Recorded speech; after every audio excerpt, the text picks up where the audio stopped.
صباح الخير عليكم. وصفتنا النهاردة جميلة مش مستحيلة. هنعمل مع بعض النهاردة المندي، واللي مجربش المندي قبل كده محتاجين بجد تجربوه.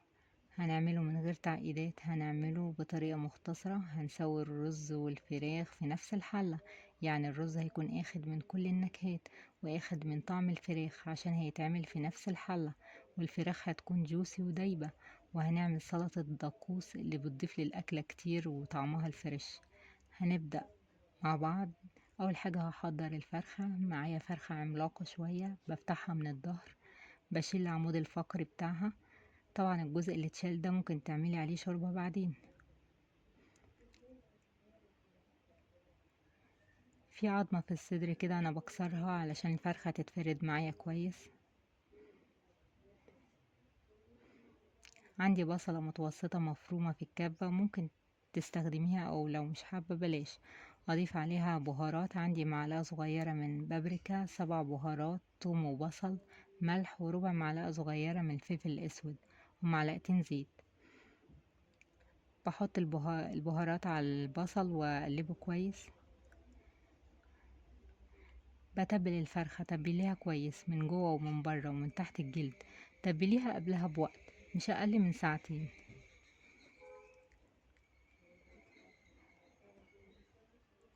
عندي 2 بصلة كبيرة مقطعهم مكعبات، بفرد البصل في الحلة. ناخد احتياطنا طبعا عشان الفرخة ما تتلزقش.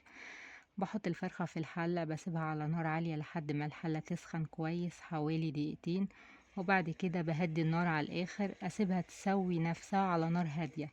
بسيبها مش اقل من ساعة لساعة ونص، حسب حجم الفرخة وحسب درجة السوا. ما تخافوش، هي لازم تسوي نفسها على نار هادية. هي بتنزل ميتها وبتسوي نفسها من غير اي اضافات. بعد كده بشيل الفرخة. خلي بالك ان انت تشيليها بحذر علشان تحافظي على شكلها. بعد كده بتحمريها في الفرن، لو احتاجت دهنة زيت يدهنها لها. طبعا الصوص اللي فضل ده بزود عليه مية تقريبا بتوازي بالنظر كده، وبضيف عليها ربع معلقة كركم ومعلقة كاري. وشوفي كده لو هي احتاجت ملح حط لها ملح. لما المية توصل للغليان طبعا هضيف الرز.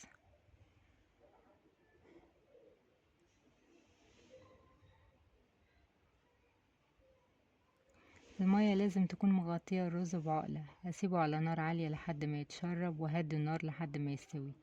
بعد كده احضر سلطة الدقوس.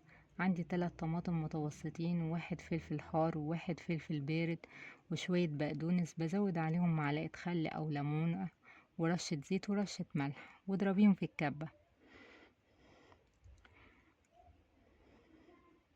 هحط الفرخة فوق الرز بعد ما سبته يرتاح شوية. حلوة جدا وشكلها عسولة قوي.